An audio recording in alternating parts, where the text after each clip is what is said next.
मैं परमेश्वर का धन्यवाद देता हूँ इस सुबह के समय के लिए सर्वशक्तिमान प्रभु के चरणों में आने का प्रभु ने जो मौका दिया है।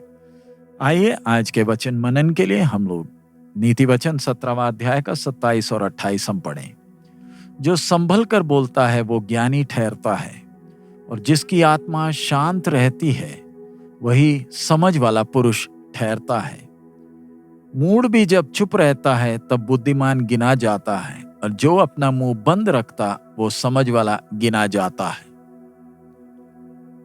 परमेश्वर ने हमें कितनी बड़ी आशीष दी है कि हम अपनी बातों के द्वारा, शब्दों के द्वारा अपने हृदय की भावनाओं को दूसरों से हम बांट सकते हैं।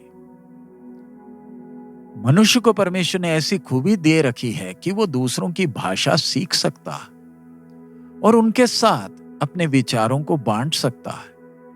अगर मनुष्य को बात करने की ये खूबी परमेश्वर ने, आशीष प्रभु ने नहीं दी होती तो हमारी स्थिति क्या होती? हम अपनी भावनाओं को, हम अपने विचारों को दूसरों से कैसे बांट सकते? लेकिन कई बार मनुष्य परमेश्वर की से पाई हुई इस आशीष को अनुचित रीति से उपयोग में लाता है और आखिर मूर्ख गिना जाता है परमेश्वर और मनुष्य दोनों के सामने।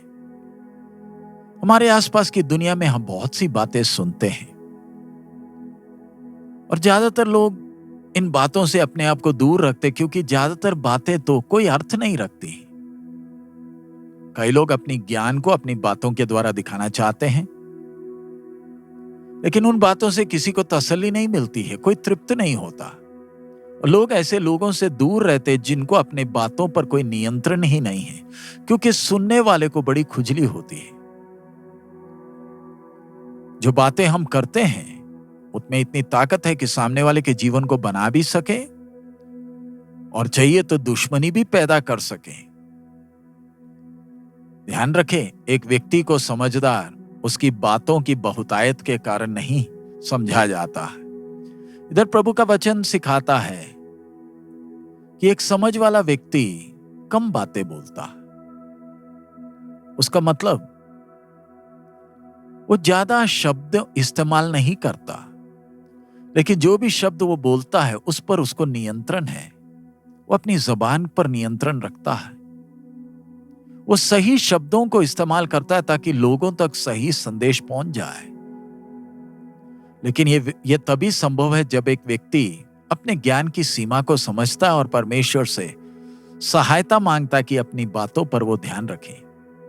ऐसा परमेश्वर का भय रखने वाला व्यक्ति पवित्र आत्मा परमेश्वर से ज्ञान मांगता है ताकि वो हर परिस्थिति के अनुसार बात कर सके। मनुष्य के ज्ञान में सीमा है। वो हर भावनाओं और मन की इच्छाओं को सही तरीके से कई बार व्यक्त नहीं कर पाता, लेकिन परमेश्वर की आत्मा हमारी हर एक आवश्यकताओं की सहायता करता है अगर हम सच्चे मन से प्रभु से सहायता मांगे। और लिखा है उसकी आत्मा शांत रहती है, वह समझ वाला पुरुष ठहरता है। वो अपनी भावनाओं को अपनी बातों के ऊपर, अपनी जबान के ऊपर नियंत्रण करने नहीं देता। वो अपनी बातों के द्वारा अपना घमंड नहीं करता, दूसरों के सामने अपने आप को दिखाना नहीं चाहता। सो इन दिनों में परमेश्वर के संतान के नाते आइए हम प्रार्थना करें कि हमें भी प्रभु अपने शब्दों के ऊपर नियंत्रण दे। हम दूसरों को अपनी बातों से प्रभावित करने का प्रयास ना करें। कई बार हम भी परमेश्वर के सुसमाचार को दूसरों को बताते वक्त हम उसके प्रभाव को कम कर देते। कैसे? हम अपनी ज्ञान की बातें ज्यादा करते हैं, वचन कम कहते हैं। हमें लगता है कि हम ज्ञान की बातें कहेंगे तो सामने वाला विश्वास में आएगा। हम अपने ज्ञान का इस्तेमाल करते हैं।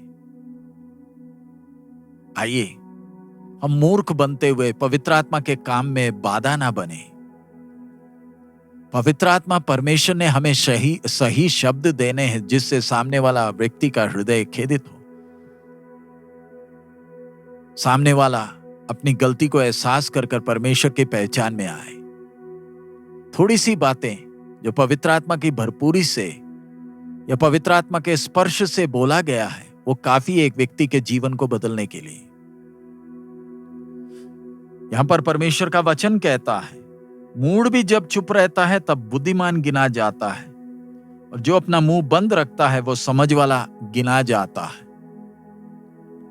अगर हम इस आयत को सही तरीके से ले तो सच है,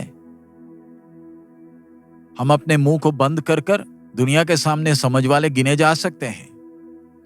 लोग हमारे विचारों को जांच नहीं पाएंगे, लेकिन हमारे विचार परमेश्वर के सामने खुले हैं। परमेश्वर हमारी सब भावनाओं को जानता है, विचारों को जानता है। आइए हम अपने आप को जांच कर देखें, क्या हमारे विचार एक समझ वाले व्यक्ति के अनुसार के विचार हैं, या हमारा हृदय सारे कूड़ा करकट से भरा है, मूर्ख की तरह। आइए अपनी बातों से बढ़कर हम अपने विचारों को जांच कर देखें। परमेश्वर की सृष्टि को देखें, ताराओं को देखें। वो बेशक बात नहीं करते, लेकिन प्रभु की महिमा को प्रकट करते हैं। हमारे जीवन में भी ऐसा हो, हमारी बातों से ज्यादा हमारा जीवन परमेश्वर की महिमा को इस अंधेरे भरे दुनिया में प्रकट करे। हमारी बातें स्वर्ग के उस गरिमा को प्रकट करें। हमारी जबान से हम फालतू बातें ना करें। प्रभु हमें ज्ञान और समझ दे, ताकि एक एक दिन हम अपने जबान के द्वारा, अपने मुंह के द्वारा प्रभु की महिमा करें। आइए हम प्रार्थना करें।